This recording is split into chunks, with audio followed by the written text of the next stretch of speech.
नमस्कार साथियों, responsive classes में आप सभी का स्वागत है, अभिनंदन है।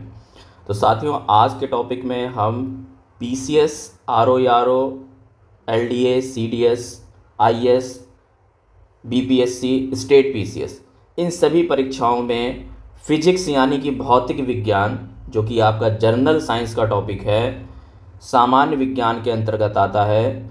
और टॉपिक आज हमने लिया है भौतिक विज्ञान का यांत्रिकी से रिलेटेड जो भी प्रश्न इन सभी प्रतियोगी परीक्षाओं में बनते हैं, उन सभी प्रश्नों को आज मैं बताऊंगा, एक्सप्लेन करूंगा और सारे के सारे प्रश्न आज आप जान जाएंगे उनका उत्तर। और इन्हीं प्रश्नों को आपको प्रैक्टिस करनी है, क्योंकि आपका क्वेश्चन यही बन के आएगा। अभी देखिए, क्वेश्चंस जब मैं कराऊंगा, जैसे कि आपको स्क्रीन पे दिख रहा होगा, सीडीएस 2018 का प्रश्न है।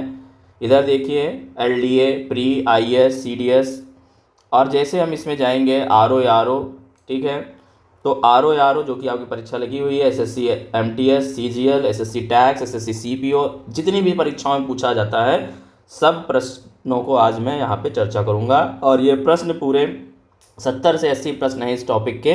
इन प्रश्नों के उत्तर आप पढ़ेंगे और समझेंगे तो आपका इस टॉपिक से सारे के सारे प्रश्न हो जाएंगे। तो उसके लिए आपको करना है वीडियो को लाइक और चैनल को सब्सक्राइब की, क्योंकि मेरे द्वारा अपलोड की गई सभी वीडियो का नोटिफिकेशन आपको सबसे पहले मिले।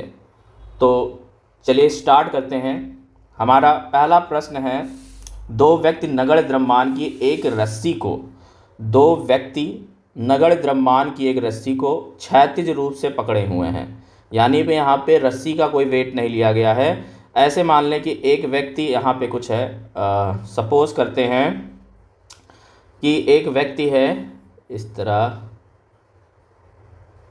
एक रस्सी ये पकड़ा है, ये ए व्यक्ति है, और यहाँ पे एक बी व्यक्ति है, ठीक है। इन दोनों ने क्या कर रहा है, रस्सी पकड़ के रखा है।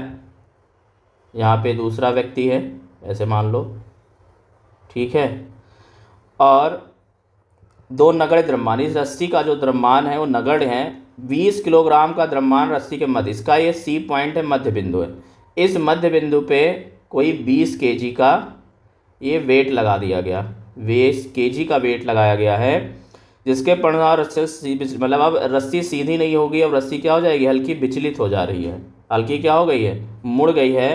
तो रस्सी को पूरी तरह सीधा करने के लिए आवश्यक तनाव कितना होगा, टेंशन कितना होगा। तो हम यहाँ पे सपोज कर रहे हैं कि ये जो दो व्यक्ति हैं, दोनों समान ऊंचाई से रस्सियों को पकड़ के रखे हैं, और इस रस्सी का जो वेट होगा वो दोनों व्यक्तियों में समान रूप से विभाजित होगा, ठीक है। दोनों व्यक्तियों में जो वेट होगा वो समान रूप से विभाजित होगा। तो इसने सिर्फ पूछा है कि कितना वेट लगेगा, तो हम पहले इसका टेंशन निकाल लेना, इसका कितना वेट है। इस जो 20 केजी का वस्तु है, इसका हम क्या निकालेंगे, वेट निकालेंगे। यानी कि इस पे जो फोर्स लग रहा है F = mg कैलकुलेट करेंगे बच्चों। तो m की वैल्यू है 20 और g इन्होंने बोल दिया 10 ले लो, यानी कि 200 न्यूटन। सिंपल सा क्वेश्चन है। इस पे बल कितना अप्लाई हो रहा है, 200 न्यूटन। तो जिन दोनों व्यक्तियों को 200 न्यूटन का बल लगाना पड़ेगा इस रस्सी को सीधा करने के लिए। समझ में आ गया होगा। तो ऑप्शन नंबर ए आपका करेक्ट हो जाएगा। लेकिन अगर ये पूछता कि प्रत्येक व्यक्ति पर कितना न्यूटन बल लगेगा रस्सी को सीधा रखने के लिए, तो दोनों व्यक्तियों पे बराबर फोर्स लगेगा उसको सीधा करने के लिए, तभी वो सीधा हो पाएगा। यानी कि इसको 2 से डिवाइड कर देंगे, 100 न्यूटन। अगर ऐसा ही प्रश्न बन के आए और वो पूछे कि प्रत्येक व्यक्ति को कितना न्यूटन बल लगाना पड़ेगा रस्सी को सीधा करने के लिए, तो 100 न्यूटन का बल लगाना पड़ेगा। क्लियर है। अगला प्रश्न देखेंगे। देखिए, यहाँ पे ये सारे प्रश्न फिजिक्स से रिलेटेड हैं, ज़्यादा टफ प्रश्न नहीं होंगे, कॉन्सेप्चुअल क्वेश्चन के प्रश्न होंगे। ध्यान से समझेंगे और आगामी परीक्षाओं में इससे रिलेटेड आए हुए प्रश्नों को भी हम सॉल्व कर लेंगे। तो सबसे पहले सभी लोग वीडियो को लाइक कर दें और चैनल को सब्सक्राइब कर दें। तो अब आगे प्रश्न हम देख रहे हैं साथियों, निम्नलिखित कथनों पर विचार कीजिए। कथन एक क्या कहता है, एक पिंड जो संतुलन में है पर कोई नेट आघूर्ण नहीं होता है, ठीक है। कह रहे हैं कोई पिंड है, अगर वो संतुलन में है तो उस पर नेट आघूर्ण नहीं होता, बात इनकी सही है। किसी पिंड का संवेग सदैव संरक्षित रहता है। संवेग यानी कि मोमेंटम सदैव संरक्षित होता है। किसी पिंड की गतिज ऊर्जा सदैव संरक्षित रहती है। किसी पिंड की गतिज ऊर्जा सदैव संरक्षित रहती है। तो किसी पिंड की गतिज ऊर्जा कभी सदैव संरक्षित नहीं रहती है। ठीक है, ये बात गलत है। किसी पिंड का संवेग, हाँ, कंजर्वेशन ऑफ लीनियर मोमेंटम या कंजर्वेशन ऑफ मोमेंटम हमने पढ़ा है, तो पहला और दूसरा कथन सही है। अब इसमें से हम ऑप्शन को टिक करेंगे तो हमारा ऑप्शन नंबर सी करेक्ट हो जाएगा, 1 और 2। सीडीएस का प्रश्न है। अगला प्रश्न है, एक व्यक्ति किसी घर्षण रहित क्षैतिज धरातल पर खड़ा है। इस धरातल पर एक निश्चित दूरी तक वह कैसे आगे बढ़ सकता है। साथियों, वीडियो को पूरा देखिएगा, बहुत इन्फॉर्मेटिव वीडियो है। और यहाँ पर अगर आपने चैप्टर पढ़ लगना, आप फिजिक्स के स्टूडेंट हैं, आप साइंस के स्टूडेंट हैं, तो आप देखिए कि आप कितना प्रश्न कर पा रहे हैं सही। आप देखिए प्रश्न को, मैं पढ़ रहा हूँ, आप इसका उत्तर दे पा रहे हैं क्या? इससे आपकी तैयारी हो जाएगी। आप सारे के सारे प्रश्न देखिए, आपको सारे के सारे यहाँ पे प्रश्न आए हुए एग्जाम में मिलेंगे। प्रश्न है, एक व्यक्ति किसी घर्षण रहित क्षैतिज धरातल पर खड़ा है। इस धरातल पर एक निश्चित दूरी तक वह कैसे आगे बढ़ सकता है। छींक कर, कूद कर, दौड़ कर, लुढ़क कर। कैसे प्रश्न बनाते हैं। घर्षण रहित क्षैतिज धरातल पर खड़ा है, तो अब इन क्रिया करके उसको आगे, छींक कर क्या वो आगे बढ़ेगा, कूद कर क्या वो आगे बढ़ेगा, दौड़ कर वो आगे बढ़ेगा, लुढ़क कर क्या वो आगे बढ़ पाएगा। इस धरातल पर एक निश्चित दूरी तक वह कैसे आगे बढ़ सकता है। घर्षण रहित क्षैतिज धरातल, मतलब एकदम प्लेन धरातल पर है, प्लेन सरफेस पे है। देखो, जब हम छींकते हैं तो छींकने पे आपने महसूस किया होगा, जब आप छींकते हो तो आगे की तरफ फोर्स लगाते हो। ठीक है, तो जब आप छींकते हो तो आप क्या होगा, आगे की तरफ फोर्स लगाओगे तो क्या होगा, रिएक्शन होगी। ठीक है, जिसकी वजह से आप आगे जाओगे। कूद कर, मान लिया आपने यहाँ पे खड़े और यहीं पर कूदा तो फिर वहीं आ जाओगे। लुढ़क कर, दौड़ कर। तो देखिए, इस प्रश्न का सही उत्तर ऑप्शन नंबर ए होगा, छींक कर। ठीक है, देखिए क्या कॉन्सेप्ट पूछते हैं। ठीक है, क्योंकि बच्चा भी यहाँ कंफ्यूज हो जाए।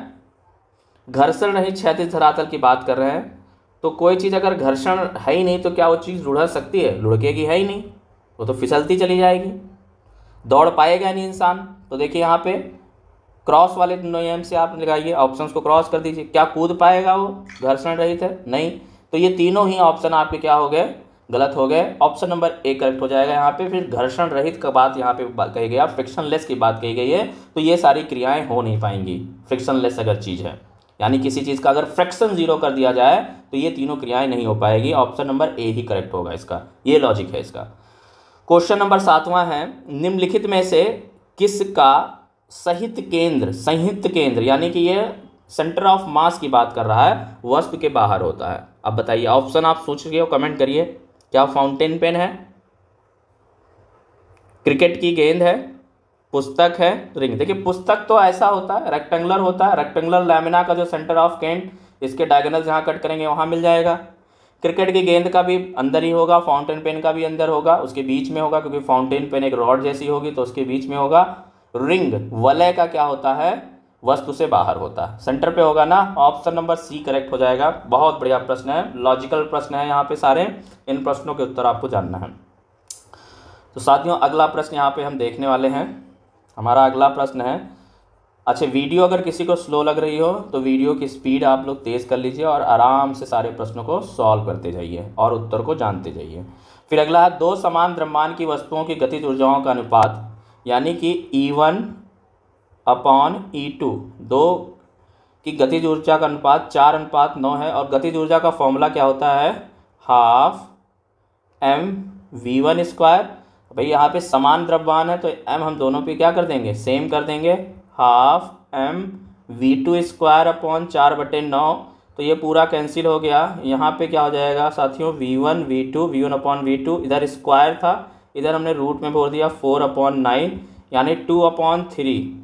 2:3 उनकी गतिज ऊर्जाओं का, उनकी वेगों का अनुपात कितना होगा, 2:3। यहाँ पे देखिए मैंने सॉल्व करके दिखाया, बहुत सिंपल सा प्रश्न है। RO प्री 2017 का प्रश्न है, तो बहुत सिंपल सा पूछा है प्रश्न यहाँ पे, साइंस साइड वालों के लिए तो बहुत आसानी है। निम्नलिखित में से कौन सी एक सदिश राशि है? तो अदिश राशि और सदिश राशि मैंने आपको बता दिया है। सदिश राशि जिसमें परिमाण और दिशा दोनों होती है, अदिश राशि जिसमें सिर्फ और सिर्फ परिणाम। तो सदिश राशि यानी ये वेक्टर क्वांटिटी की बात कर रहा है कि वेक्टर क्वांटिटी इसमें से कौन ऐसी है जो क्या है, वेक्टर क्वांटिटी है। क्लियर है? Vector quantity. 4 इसको कहाँ पे करें, 3 पे। हाँ, वेक्टर क्वांटिटी कौन सी वेक्टर क्वांटिटी है? कमेंट करेंगे। संवेग, ऊर्जा, दाब और कार्य। तो देखिए मोमेंटम क्या है आपका, दाब तो आपकी क्या है, स्केलर क्वांटिटी है, दाब है स्केलर क्वांटिटी, तो ये नहीं होगा। कार्य भी स्केलर क्वांटिटी है, ऊर्जा भी स्केलर क्वांटिटी, तो ऑप्शन नंबर ए करेक्ट हो जाएगा। संवेग, संवेग क्या होता है बेटा, मोमेंटम होता है, और मोमेंटम को mv लिखते हैं, p = mv। ठीक है, यानी संवेग का फॉर्मूला क्या होता है, मास गुणे वेग। संवेग बराबर द्रव्यमान गुणे वेग, हिंदी में जान लो, द्रव्यमान गुणे वेग, m × v। और ये क्या है, एक सदिश राशि है, वेक्टर क्वांटिटी है। क्लियर है? अब देखिए आगे देखेंगे, निम्नलिखित में से कौन सी सदिश राशि, देखिए फिर से पूछा है, तो कौन सी सदिश राशि आपको बताना है। समय क्या सदिश राशि, गलत। चाल सदिश राशि, गलत। दूरी सदिश राशि, ये सब अदिश राशि है। विस्थापन क्या है, सदिश राशि है। आरओ में आया है, बहुत सरल प्रश्न पूछा जा रहा है। पदार्थ के संवेग, मोमेंटम और वेग के अनुपात में कौन सी भौतिक राशि प्राप्त की जाती है? वेग, त्वरण, द्रव्यमान, बल। पदार्थ के संवेग और वेग के अनुपात में कौन सी भौतिक राशि प्राप्त की जाती है? तो इसको निकाल लेंगे। पदार्थ के संवेग और वेग, तो मान लिया कोई पदार्थ है जिसका संवेग क्या है, संवेग mv है, संवेग और वेग यानी v है, के अनुपात में कौन सी भौतिक राशि प्राप्त होती है? तो m प्राप्त होता है, द्रव्यमान प्राप्त होता है। सिंपल सा है, ऑप्शन नंबर सी करेक्ट हो जाएगा। बीपीएससी पूछ रहा है। हवाओं की ऊर्जा होती है, हवाओं की ऊर्जा होती है, कैसी होती है? केवल स्थितिज, गलत। वैद्युत, गलत। स्थितिज और गतिज दोनों गलत। केवल गतिज, हवा में वेग होता है ना, तो हवाओं में कैसी ऊर्जा होगी, गतिज ऊर्जा होगी। वॉशिंग मशीन का कार्य सिद्धांत है, वॉशिंग मशीन का कार्य सिद्धांत है, वॉशिंग मशीन कैसे काम करता है? ठीक है, अपकेंद्रण, अपोहन, उत्क्रम प्रासरण, विसरण। कौन सा प्रश्न होगा? तो ये अपकेंद्रण के सिद्धांत पर कार्य करता है। ठीक है, जैसे कि अपकेंद्रण पे आपका क्या होता है, मिल्क से, दूध से दही निकाला जाता है मथानी से, तो मिल्क बाहर निकल आता है। सेम पद्धति यहाँ पे होती है, अपकेंद्रण पद्धति लगती है। ठीक है, सिद्धांत होता है जिसकी वजह से जो गंदगी होती है वो बाहर निकल जाती है। उत्तराखंड लोअर सबऑर्डिनेट में पूछा गया। देखिए सारे प्रश्न आए हुए हैं और ये सब प्रश्न बार बार रिपीट होते हैं, तो इन प्रश्नों के उत्तर आपको जानना जरूरी है अगर आपको कॉम्पिटिशन निकालना है। अगला प्रश्न यहाँ पे देखेंगे साथियों, 14वां प्रश्न है। एक ट्रेन जैसे ही चलना आरंभ करती है, उसमें बैठे हुए यात्री का सिर पीछे की ओर झुक जाता है, इसका कारण क्या है? भाई जड़त्व का कारण है। अब कौन सा जड़त्व है? स्थिरता का जड़त्व है। Inertia of, rest of inertia है, यानी कोई ऑब्जेक्ट रखी हुई है और अगर कोई डायरेक्ट चलना स्टार्ट कर देगी तो क्या हो जाएगी, वो अपने जड़त्व को बना के रखेगी, अपनी स्थिरता को बना के रखेगी। और यही क्या है, जड़त्व का नियम है। जो न्यूटन का प्रथम नियम है वही क्या है, जड़त्व का नियम है। न्यूटन के प्रथम नियम को ही हम क्या बोलते हैं, जड़त्व का नियम बोलते हैं। अगर कोई वस्तु विरामावस्था में है तो विरामावस्था में रहेगी, द्रव्यमान अवस्था में है तो द्रव्यमान अवस्था में रहेगी, जब तक उस पर कोई बाह्य बल आरोपित नहीं किया जाएगा, जब तक उस पर कोई एक्सटर्नल फोर्स नहीं लगाया जाएगा, तब तक वो स्थिर रहेगी। तो इसका कारण क्या है, स्थिरता का जड़त्व है। ऑप्शन नंबर ए करेक्ट हो जाएगा। क्वेश्चन नंबर 15 यहाँ पे देखेंगे। एक ट्रक, एक कार और एक मोटरसाइकिल की गतिज ऊर्जाएं समान हैं। ट्रक, कार और मोटरसाइकिल की गतिज ऊर्जाएं समान हैं। यदि समान अवरोधक बल लगाए जाएं तो वे क्रमशः XYZ दूरी पर रुकें। तो अच्छा, एक ट्रक, एक कार और एक मोटरसाइकिल, इनकी गतिज ऊर्जाएं समान हैं और समान अवरोधक बल लगाया जाए तो उनको रोकने के लिए समान अवरोधक बल लगाया जाए तो वे क्रमशः कितनी दूरी पर होंगे, एक्स वाई जेड कितनी दूरी पर होंगे। तो ये तीनों ही क्या होंगे, बराबर दूरी पर होंगे। एक्स वाई जेड तीनों क्या होंगे, बराबर दूरी पर होंगे। ठीक है, क्यों? क्योंकि अवरोधक बल लगाएंगे, दोनों की गतिज ऊर्जाएं समान है, तो उनको रोकने के लिए गतिज ऊर्जाएं समान है ना, यानी कि हाफ mv² इक्वल टू है, सबकी गतिज ऊर्जाएं समान है, तो उनको जो रोका जाएगा, तो रोकने के लिए जो अवरोधक बल लगेगा वो सब पे क्या होगा, अवरोधक बल लगाए जाएं। यदि समान अवरोधक बल लगाए जाएं तो वे क्रमशः क्या होंगी, समान दूरी पर होंगी। x equal to Y equal to Z. बहुत ही अच्छा कॉन्सेप्ट पूछा है, कंफ्यूज करने वाला। तो इसका उत्तर होगा 15वें का सी, ऑप्शन नंबर सी करेक्ट हो जाएगा। IS 1996 में आया हुआ प्रश्न है।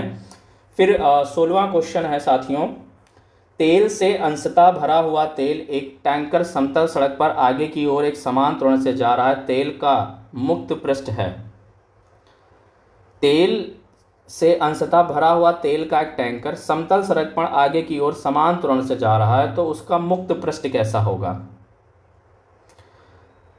क्षैतिज बना रहेगा? नहीं, क्षैतिज से वक्र आनत होगा कि पिछले सिर पर कम गहराई होगी? ये भी गलत। क्षैतिज से इस प्रकार आनत होगा कि पिछले सिरे पर अधिक गहराई होगी? गलत। परवलयी वक्र का आकार लेगा? बिल्कुल सही है। 16वें का ऑप्शन नंबर डी करेक्ट होगा। भरा हुआ तेल टैंकर समतल सड़क पर आगे की ओर एक समान त्वरण से जा रहा है, तो उसका मुक्त पृष्ठ कैसा बनेगा? परवलयी बनेगा। ठीक है, परवलयी वक्र के आकार का होगा। IS 2003 का प्रश्न है। बहुत ही कॉन्सेप्चुअल प्रश्न यहाँ पूछे जा रहे हैं, इन प्रश्नों को आपको याद रखना है। निम्न कथनों पर विचार कीजिए। एक तीक्ष्ण वृत्ताकार पथ पर तीव्र गति से जाता हुआ 4 पहियों वाला वाहन, ठीक है, बाहरी पहियों पर उल्टेगा। तीक्ष्ण वृत्ताकार पथ पर तीव्र गति से जाता हुआ, वृत्ताकार पथ पर तीव्र गति से जाता हुआ 4 पहियों वाला वाहन, ठीक है, 4 पहियों वाला वाहन बाहरी पहियों पर उल्टेगा, अंदर की पहियों पर उल्टेगा, बाहर की तरफ फिसले। देखो बाहरी पहियों पर तो उल्टेगा, बिल्कुल बात सही है। ठीक है, और बाहर की तरफ उल्टेगा कब? जब अंदर की तरफ फिसलेगा, उसके टायर्स अंदर की तरफ फिसलेंगे तब वो बाहर की तरफ उल्टेगा। तो ऑप्शन नंबर क्या हो जाएगा साथियों इसका? 17वें का गलत, कुछ गलत हो रहा है। बाहर की पहियों पर उल्टेगा, ये तो बात सही है। ठीक है, बाहर की तरफ फिसलेगा, हाँ बाहर की तरफ, अंदर की तरफ नहीं फिसलेगा, ये गलत है। बाहर की तरफ फिसलेगा तभी तो बाहर की तरफ उल्टेगा, बाहर की तरफ फिसल रहा है तो बाहर की तरफ उल्टेगा, बाहरी पहियों पर उल्टेगा। तो ऑप्शन नंबर ए करेक्ट हो जाएगा, ऑप्शन नंबर ए करेक्ट हो जाएगा 17। बैंकिंग ऑफ रोड का क्वेश्चन यहाँ पे कॉन्सेप्चुअल क्वेश्चन पूछा है IS 2003 में, बिल्कुल सही है। ऑप्शन नंबर ए करेक्ट हो जाएगा, 1 और 3। त्वरण ज्ञात करने का सही सूत्र कौन सा होता है? देखो UPPCS ने एक्सेलरेशन का फॉर्मूला ही पूछ लिया है, तो क्या होता है? ऑप्शन नंबर ए करेक्ट हो जाएगा, ये फॉर्मूला सही है। एक्सेलरेशन यानी त्वरण equal to change in velocity upon का समय। ये बच्चों क्या है? वेग परिवर्तन है। और वेग परिवर्तन हम कैसे निकालेंगे? फाइनल वेलोसिटी माइनस का इनिशियल वेलोसिटी, वेग परिवर्तन। तो वेग परिवर्तन बटा समय, यही होता है त्वरण का formula. Option number A correct हो जाएगा। 20वां प्रश्न है, न्यूटन का पहला गतिज नियम संकल्पना देता है ऊर्जा की, कार्य की, संवेग की, जड़त्व की। तो न्यूटन का पहला गति नियम मैंने आपको बताया अभी, जड़त्व की। ऑप्शन नंबर डी करेक्ट हो जाएगा। और यहाँ आपका अंतिम प्रश्न है 20वां प्रश्न, रॉकेट किस सिद्धांत पर कार्य करता है? इस प्रश्न का उत्तर आप जान लीजिए, उसके बाद ये वीडियो यहीं रोकी जाएगी और इसकी नई पार्ट वीडियो दी जाएगी। इसके मैं कम से कम 80 क्वेश्चन कराऊंगा यांत्रिकी के, और ये 80 क्वेश्चन आपको रटने हैं अगर इस टॉपिक से आपको अपने क्वेश्चन गलत नहीं करने हैं। रॉकेट किस सिद्धांत पर कार्य करता है? रॉकेट किस सिद्धांत पर कार्य करता है? तो न्यूटन के तृतीय नियम पर। न्यूटन का तृतीय नियम क्या है कि भाई every action is equal and opposite reaction. किसी चीज़ पर अगर आप बल लगाओगे तो वो चीज़ पर, वो वस्तु भी आप पर उतना ही बल लगाएगी। और इस प्रकार न्यूटन ने क्या बताया था कि फोर्स हमेशा पेयर में एग्जिस्ट करते हैं, बल हमेशा किस में एग्जिस्ट करते हैं? पेयर में एग्जिस्ट करते हैं, सिंगल बल एग्जिस्ट नहीं हो सकता। तो इस प्रकार ये 20 प्रश्न मैंने आपको करवाए हैं। मिलते हैं नेक्स्ट वीडियो में, तब तक के लिए नमस्कार, जय हिंद, जय भारत। पूरा वीडियो देखने के लिए धन्यवाद।